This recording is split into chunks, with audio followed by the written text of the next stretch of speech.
Indeed, for the last decade, many countries in Europe had reduced defense spending to quote-unquote reap the peace dividends.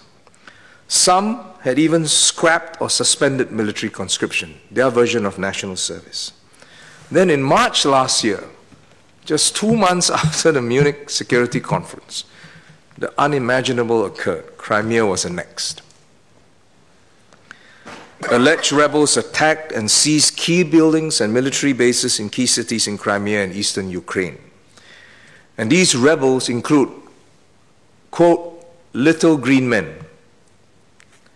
masked unidentified soldiers armed with Russian equipment. At the same time, Russia assembled a sizable force at the Ukrainian border, which a senior Ukrainian official estimated to comprise over 80,000 troops and 270 tanks amassed at the border. Decades-old formal treaties and pledges were broken, basically torn up, not worth the paper they were printed on. Fundamental assumptions about peace in Europe were overturned, and this year's Munich Security Conference, when I read it, there was a phrase that was declared deafeningly, quote, peace in Europe is broken, unquote, all within a span of 1 year. The impact on small states in Europe is even more ominous and threatening.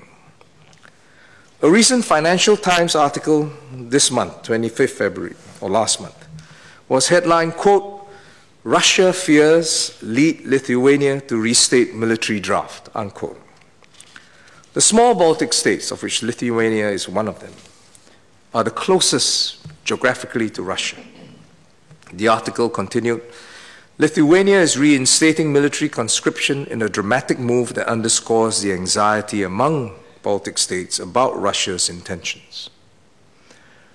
These states are concerned that what happened to Crimea will occur to them, and they are no longer confident about their future. Lithuania had in fact just suspended their form of national service only in 2009. That's 6 years ago. Because it assumed that the neighborhood was safe. Now, Lithuania is frantically trying to raise a bigger army. And earlier this year, the Lithuanian government issued an instruction manual to schools and the general public on what to do in case of an invasion. The Baltic states are scared stiff that what happened in Crimea and Ukraine could also happen to them. Lithuania is not very big, 3 million people, but much larger than us.